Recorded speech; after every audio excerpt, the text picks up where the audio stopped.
Hey there, movie buffs, and welcome to another installment of the Italian American series.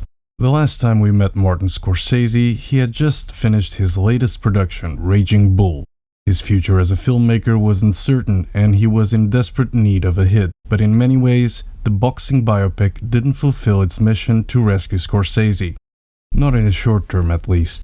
The movie opened to mixed reviews. Whilst critics praised the movie's visuals and the acting, Raging Bull was accused of having a conventional storyline, being repetitive at times, and seen as a lower effort when compared to the likes of Mean Streets and Taxi Driver. Commercially, the movie fared better than New York, New York, but still had a lukewarm box office intake, making only $23 million against an $18 million budget. Two producers, Irwin Winkler and Robert Chartoff, who had produced New York, New York, and overseeing the production of Rocky I and Rocky II, two boxing features that yielded cumulative earnings of over $200 million, Raging Bull's box office performance was simply unimpressive. It's hard to understand how a movie that has since been hailed as a masterpiece failed to get universal acclaim. But for the first time, the Italian-American director managed to impress an award body that had so far ignored him. When the Academy Award nominees were announced in February 1981, Raging Bull tied with Elephant Man as the most nominated movie, securing 8 nominations, including Best Director for Martin Scorsese. The movie won 2 statuettes for De Niro and Thomas Schoonmaker's editing, but was deprived of Best Picture and Director, with the 2 statuettes going to Robert Redford's Ordinary People. The modest box office achievement and the 8 Oscar nominations constituted a Pyrrhic victory. The movie got some recognition, but the post-production took a toll on the health of the already debilitated director. Even the first Best Director nomination didn't remove Scorsese's concerns about his future career and the potential lack of future funding from studios and producers, who deemed him to be unprofitable. As the new decade began, the director's situation was no better than it had been 4 years ago.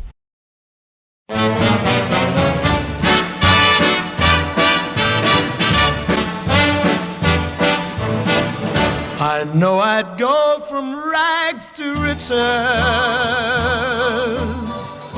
if you would only. The ever-prolific Scorsese didn't let the outcome of Raging Bull put him in the doldrums.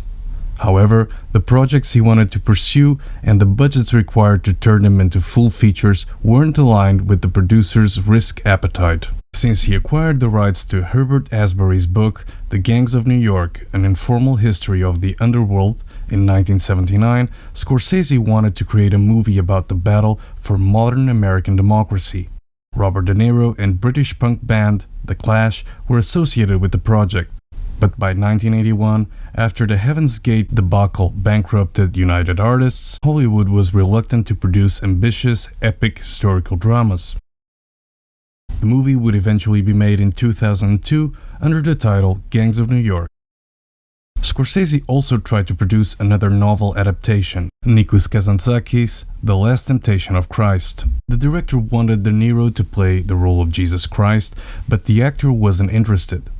The Taxi Driver director accepted the actor's preference as he was keen to continue to collaborate with his good-luck charm. De Niro was keen to star in a comedy, and he purchased the rights to a script by film critic Paul D. Zimmerman.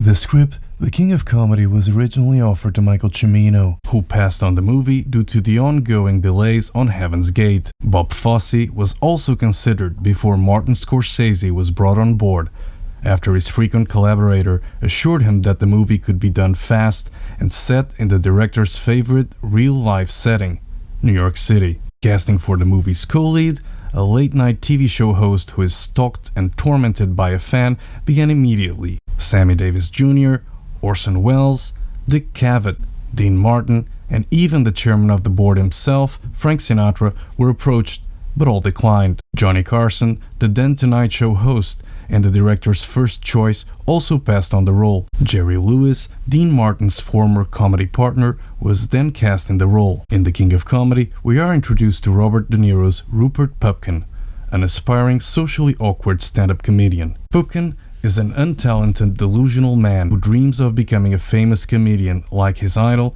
Jerry Langford, played by Jerry Lewis. Pupkin's relentless pursuit of fame and recognition leads him to concoct a scheme to get himself noticed by Langford. Despite his lack of talent and experience, Pupkin remains convinced that he's destined for stardom and will stop at nothing to achieve his goals. His delusions of grandeur and his desperate desire for fame drive him to commit increasingly audacious and morally questionable acts. Pupkin, along with his equally obsessive fan, Marcia, played by Sandra Bernhard, devises a plan to kidnap Langford and demand a spot on his television show as ransom. An underrated dark comedy, The King of Comedy, is a scathing satire of celebrity culture and the pursuit of fame at any cost. The movie explores the themes of obsession, delusion, and the dark side of the entertainment industry. Through Pupkin's character, the film highlights the pitfalls of idolizing fame and the lengths some people will go to achieve it. In a way, De Niro's Pupkin is the last member in a trio of maladjusted characters, experiencing deep feelings of loneliness and alienation from society. Travis Bickle, Jake LaMotta, and Rupert Pupkin are psychologically complex individuals who grapple with inner turmoil and existential crisis. They all resort to violence or violent acts to vent their frustrations and try to get their points across. You could even throw in the mix Jimmy Doyle, De Niro's character in 1977's New York, New York, and find a quartet that tackles a clash between the troubled self and the public image of a performer. Externally, these characters all grapple with the big prize, the latest incarnation of the American dream, those infamous 15 minutes of fame, as Andy Warhol put it. A brilliant movie, in my opinion. Production runs smoothly, even with the looming threat of Scorsese's health defaulting on him. With a price tag of $19 million, making it the director's most expensive movie to date, The King of Comedy opened in Iceland in December 1982, before a soft opening in US in February 1983. Hailed by critics, the movie failed to connect with audiences, and 20th Century Fox, the studio behind the production, never invested in a proper wide release, with the movie playing at 76 screens only. After a 12-week run, The King of Comedy had generated $2.5 million, a certified bomb. The title was difficult to promote, visually different from anything the director had done before, and its message was no longer appealing to mainstream audiences, whose interests had shifted since Scorsese's commercial heyday,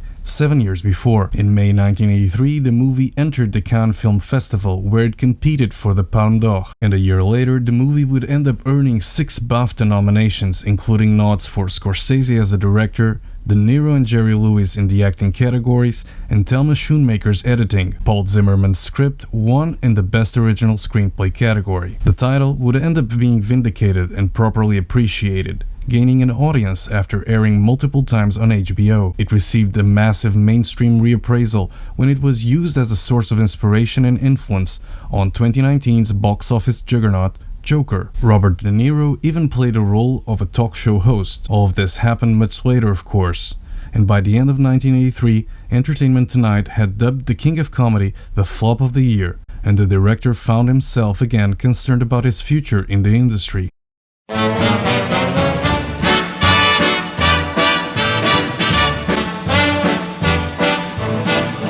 I know I'd go from rags to riches.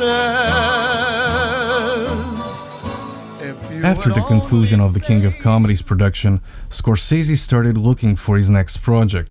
Initially, he was interested in the idea of remaking Scarface with Robert De Niro playing the lead. The idea didn't materialize, and De Niro suggested Al Pacino to take the role. The movie would end up getting made in 1983 with Brian De Palma directing. Paramount, who had announced they'd be producing Scorsese's The Last Temptation of Christ, balked and eventually cancelled the project, citing concerns about the budget and the protest letters the studio received from religious groups. The director continued to engage with both Paul Schrader and De Niro, looking for projects where the three of them could collaborate. Scorsese and De Niro were interested in exploring different projects and working with other actors and directors during this time, resulting in a collaboration hiatus, though their personal relationship carried on. In 1984, the director passed on offers to direct both Beverly Hills Cop and Witness. Martin Scorsese needed to reignite his passion for filmmaking. He wanted to stay true to his mantra, and create something small and personal. After Paramount dropped Last Temptation, Scorsese sought small-scale, independently financed projects. His lawyer, Jay Julian, put him in touch with Griffin Dunne and Amy Robinson, who starred in Mean Streets. The duo were working on a project tentatively titled One Night in Soho, with Tim Burton originally attached to direct. On paper, the project sounded just what Scorsese was searching for.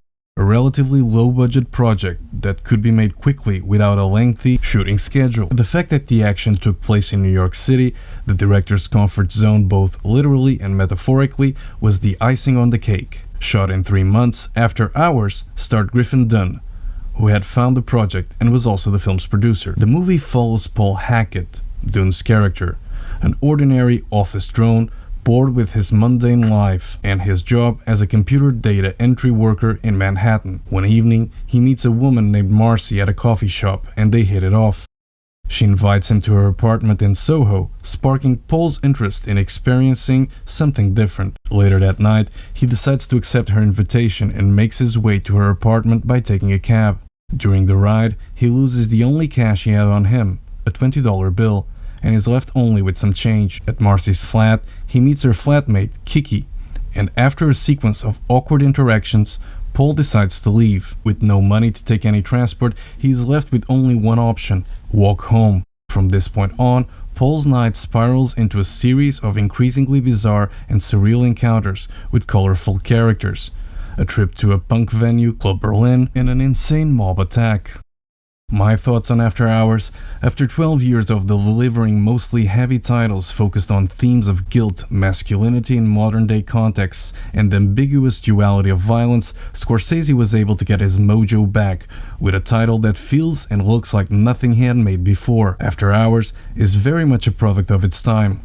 A 1980s flick that tackles a nightmarish ride and explores the gulf between the haves and have-nots, and the themes of urban alienation and the absurdity of modern life. Dune's Paul is a perfect example of an aspiring yuppie who's looking for something different from life. What he finds makes him develop a deeper appreciation for the mundanity of his everyday life. The movie premiered in September 1985 and generated $10 million at the box office, a modest hit that set the director back on track. Martin Scorsese seemed to be having fun with the experimental narrative and revising his low-budget roots. The movie received great reviews and nabbed acting nominations at the Golden Globes and BAFTAs. It entered the Cannes Film Festival's official competition in May 1986, earning Scorsese the Best Director award. At the first Independent Spirit Awards, After Hours won Best Picture and Best Director. The Taxi Driver director quickly recovered from the King of Comedy fumble and was now finding a new lease on his career, playing the role he had taken only a decade ago, an indie filmmaker. But as time would show, this title would be short-lived, with Scorsese embarking on his most commercial period to date. Was it a successful era? Find out in the next episode.